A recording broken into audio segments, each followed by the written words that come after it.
Welcome to Monkey and Frank. My name is Do, and today we will be talking about a couple of paradoxes that have been coming up in my life. And one of those paradoxes is the body. I've been working hard at going through the body to release the trauma that I have of my past by doing dry needling, exercise, stretching. But what I've realized, and that for many years used to confuse the heck out of me, is in order to release and surrender the trauma of your body, you need to go through the body to get there. So, for example, if I'm doing a stretch and I'm just feeling the feeling of the stretch, but I don't go inside of my muscle in my awareness, meaning if I don't truly look at the muscle and see it as,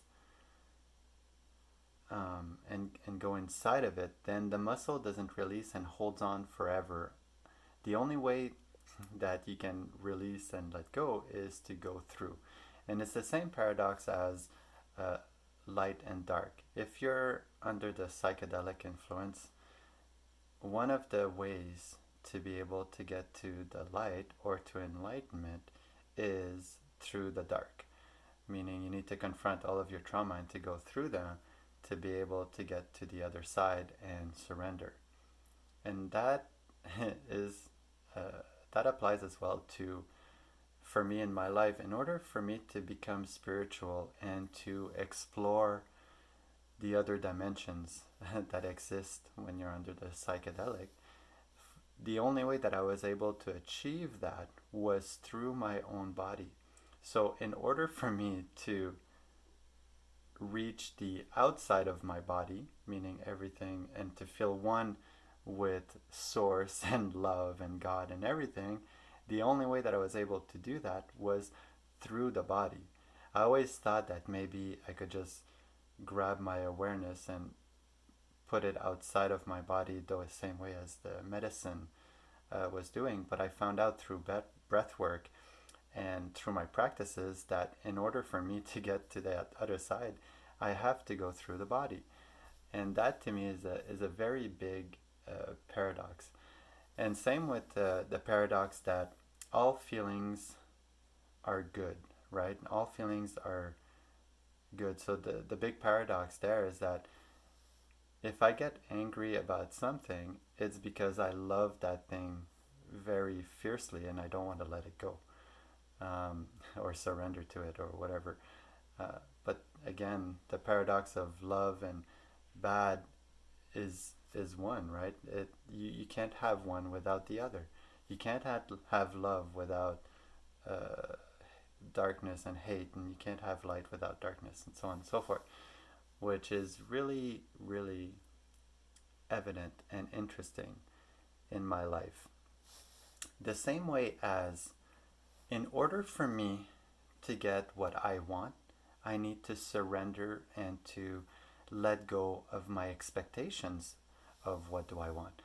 And the biggest example that I see every day is when I go and I drop off the kids and I have to go through traffic.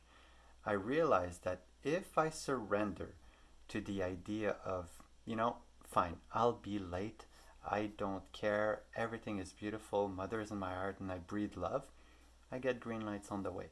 As soon as I get stressed and I want to get there faster, or I want for time to for this ride to go faster, then everything goes wrong and I get red lights everywhere. And I've been noticing it more and more into if it's a double lane road and this guy in front of me is just going super slow, the moment that I give in to my frustration and I think to myself, I want to pass him because I have a want, and without me passing him, everything is going to be slower.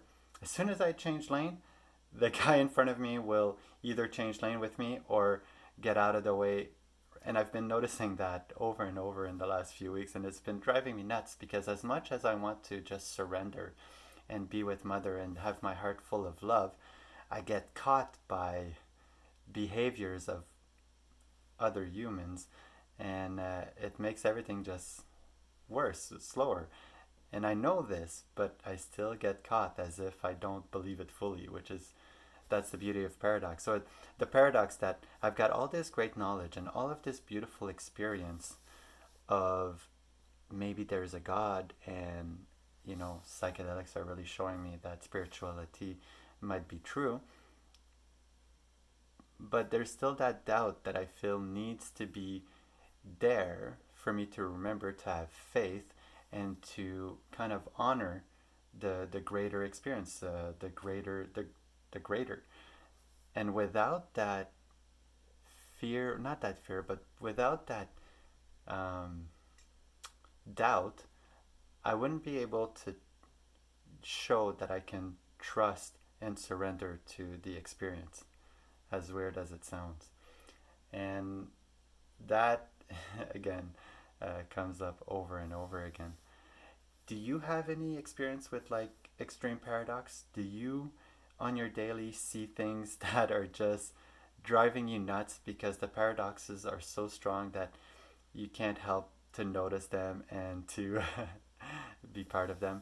Let me know in the comments below. And if you like those videos, subscribe, click like. I love you guys with all my heart, and this is absolutely amazing. So thank you.